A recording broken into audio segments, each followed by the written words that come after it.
Well, yes, indeed, it's a national conference that's in the front burner here today on Sunrise. We start off with Chief Ralph Goddy Uwazurike, who is a legal practitioner, and he's also going to be at that conference. Thank you. Thank you for coming out this morning. You. Well, so much is being said about this conference, and are you looking forward to this, by the way, because you'll be attending? Yes, we look forward to having a very, very good conference. As some of the elders will say, when you fail to talk, then your fist begins to move. So this is actually a chance for as many people as possible who are not in the National Assembly to start talking to ourselves about the various grievances. Either we have against the government, or we have against our neighbors, or we even have against ourselves. It's also a chance for us to explain to one another that when you teach each and every one of us what you have is blood. In other words, we're all the same. We're all one. So, if we are one, why can't we talk? If we talk, why can't we resolve the problems that arise every day? And let's face the truth, there is no way we can solve all problems immediately. Solve as much as possible and avoid conflict, which is what every country in the world does. So we have to listen to everyone. Oh yeah, we have to listen to ourselves. In other words, you talk, I talk. And we listen to each other. But if I keep talking, and your job is to listen, then there is really no relationship other than master-servant.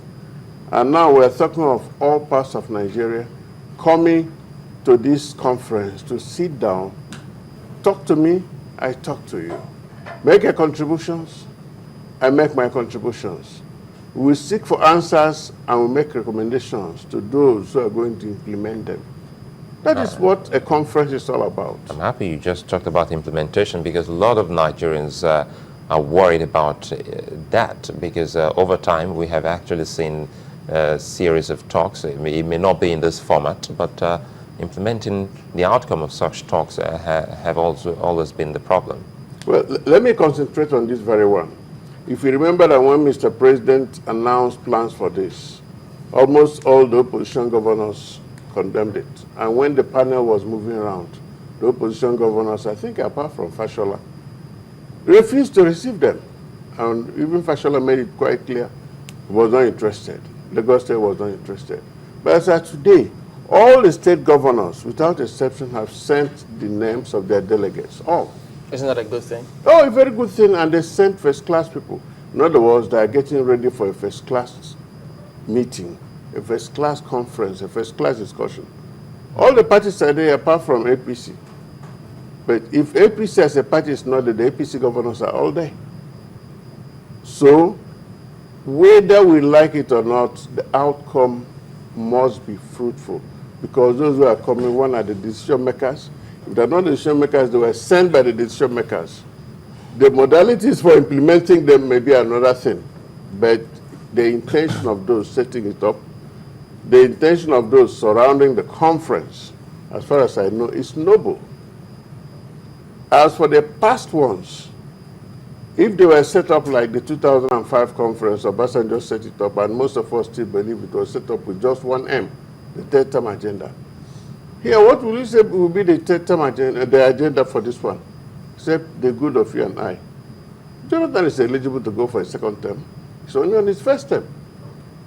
So, here, I don't think has any hidden agenda.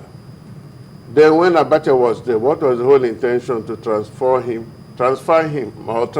him from a military dictator to a civilian, beloved president, cum dictator? But this one, what is there? 2015 election will be held, whether there is a conference or no conference. So I don't see any hidden agenda. Do you think that, I know you might have heard this previously, those who say, look, how will this conference enhance good governance? Some even think that this conference wouldn't have been necessary if political leadership had provided leadership, as it were.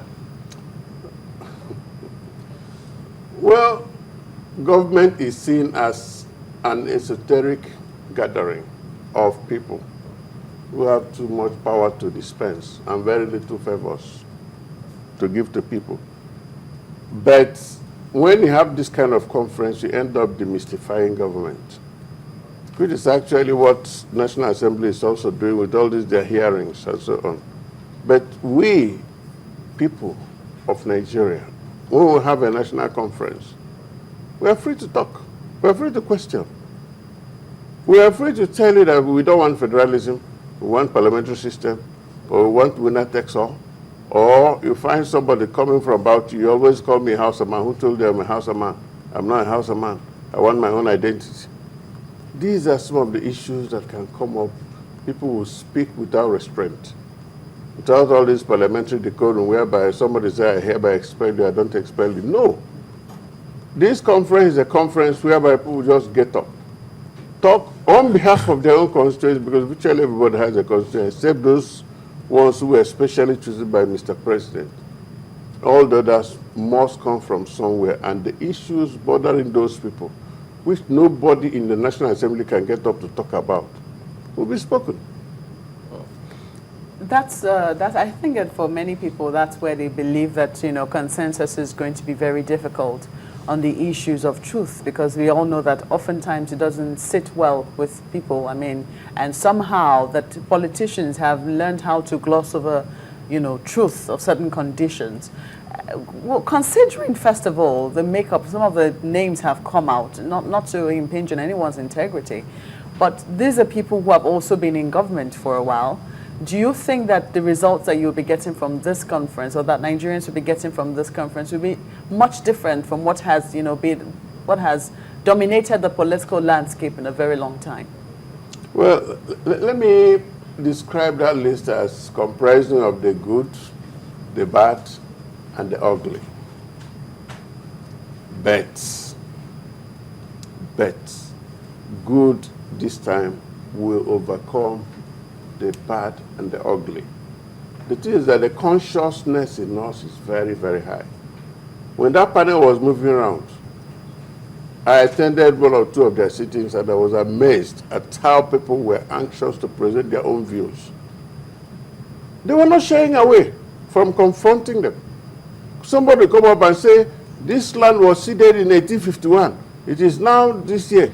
Therefore, we want to take our land back. As far as we are concerned, there is no this. And the person meant it. He has a chance to vent his anger.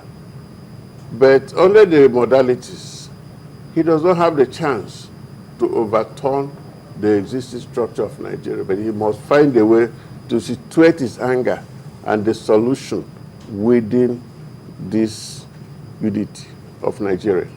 Now, if we are looking at various people coming with divisive issues and views, believe you me, they'll be content. What can one consider as such? Yeah. Okay, let me just give you some example. Everybody knows E.K. Clark. Everybody knows Gani Adams. They can come with their own views. Up north, but at the end of the day, when you realize that you're only just one small part of a large federation, you must sit down. This is not a dictatorship whereby you say, if it is not like this, this will happen. Or somebody say, I, me, and myself. That's not going to happen. But they're there to push forward those views. Yes, while accommodating others, which is what federalism is all about. In other words, yes, majority will have its way, minority will have its say. And then you do not suppress anybody. Is that federalism or democracy?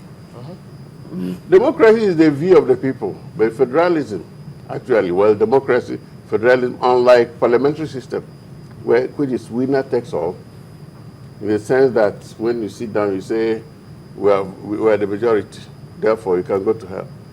But this time... Is that the case? I thought they usually debate those issues on the floor of the parliament.